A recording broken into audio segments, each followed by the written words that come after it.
Hey everyone, welcome back to my channel. I'm back with another video. In this video we are going to be applying a 360 wig. You guys, I usually do not do 360 wigs, but the fact that this one actually fits my head properly, I was just like, yes, I'm here for it. It has like these little invisible strings in the back, which really does help with how the back is looking. So if you guys want to see how I install this wig from start to finish, then please continue to watch. Now the wig that I'm rocking today, it's from OMGHerHair. I have worn their wigs in the past, and this is what it looks like straight out of the box. I have it on my mannequin head. It could go into a ponytail. Now this one is a 180 density, so it's a little bit more on the thicker side.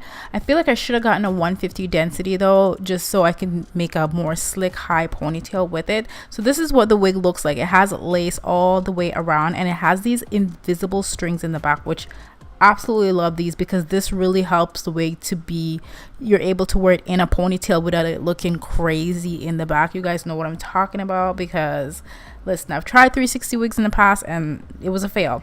Now I'm going to go ahead and cut away the extra lace. You want to be very careful not to cut the invisible strings in the back, because that's really what's going to help your wig to adjust when you put it on your head and try to wear it in a ponytail. You also have another adjustment strap, and I'm going to attach this into the wig as well on the sides. And this is what the strings look like up close. Kind of have a knot to hold it in place. And with this wig, I'm wearing a HD wig cap, and I already applied the wig cap. It's super thin, and I'm just going to go in with some foundation and just apply it all over, and then I'm going to pop the wig on. So this is how she is looking. These wigs, the hairline is super clean. No need to bleach it. However, I'm a bit of a perfectionist, so I did bleach it just a little bit, and I probably shouldn't have because I felt like I over bleached it a bit. But now I'm going to move on to glue. So I'm just applying the glue onto my forehead area, and as you can see, this is the second layer of glue, and I'm doing 2 layers because I'm not planning on wearing this wig for a whole week or anything. I just want 2 layers so I can probably wear it for a couple days, and that's it.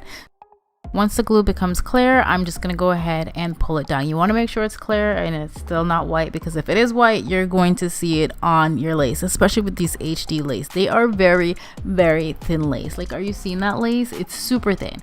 Now I'm going to do a center part. It looks a little crazy right now, but I'm going to fix it later, and I'm just going to cut away all the extra lace on the side and cut away some of that lace. So I like to apply my lace wigs in sections. You guys know that. I like to apply the front, then to the side. So I'm doing the side right now, and again, I'm just going to do 2 layers of glue and then go in with my rat tail comb.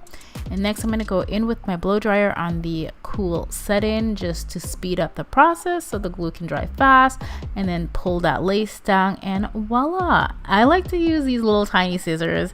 I got them on Amazon. I'm not really sure of the brand, but I do love using tiny little scissors instead of using the eyebrow razor. You know, everyone has their preference.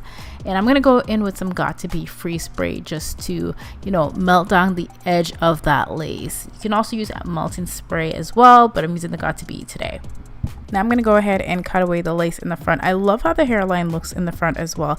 I like that it kind of has a V shape, and I naturally have a widow's peak, so I love the hairline on these wigs. It just looks really clean, and you don't have to really put a lot of work into it for it to look good. Now I'm going to go ahead and cut away the extra lace on the other side as well. Like I said, guys, the only thing I wish I didn't really do is bleach the knots in the front, because it wasn't really necessary. And you can bleach the knots in the back as well if you plan on wearing this wig in a high ponytail. I don't think the knots look super obvious in the back, to be honest, but you know, it looks pretty good. Now as you can see, I'm going back in with the 𝐻𝐸 free spray, and I'm just melting down that lace and cutting away all the extraness. Now I'm gonna go put my makeup on. Now guys, this is actually 2 weeks later. So I filmed the video and I didn't finish filming the whole thing, and this is me wearing the wig 2 weeks later. I've actually been rocking it here and there, but yeah, this is how it's looking. I melted it down. I tied it down in the front with some hair mousse, and this is pretty much the finished look. I'm gonna go in with my hot comb just to flatten that wig down. And I also washed this wig as well, so this is like what it looks like after I washed it and wore it a few times. Now I'm going to attempt to do a low ponytail, so I'm going to go in with an elastic band. You guys know how to do a ponytail, and I'm going to show you guys what it's looking like in the back. So I'm going to turn around now and you guys can see how the 360 wig looks in the back. So this is what it's looking like. It's not the most perfect ponytail, but you can see a little bit of my baby hair peeping through, but it actually looks pretty decent. It looks a lot better than I thought it would look. Now if I was going to wear in a high ponytail, I think I would take out just a little bit of hair on the back and just cut them a lot shorter, and I think it would give it more of a natural, better look. And I also feel like if it was like a 150 density, it would be a lot easier to put in a ponytail as well. So as you can see, I'm just showing you guys how I do it. There is a comb in the back, and that comb will secure it in the back so it looks really good in the back and it's not looking all crazy. And the adjustment straps also help to keep the wig in place in the back as well. So I do think this is a pretty cool idea, having the straps in the back, having them be more invisible and not noticeable, because then it gives it a better look. So yeah, this is pretty much the completed video. I hope this install video was actually helpful to you guys. I hope you guys enjoyed this video, and I'll see you in another video very soon. I love you guys. Bye.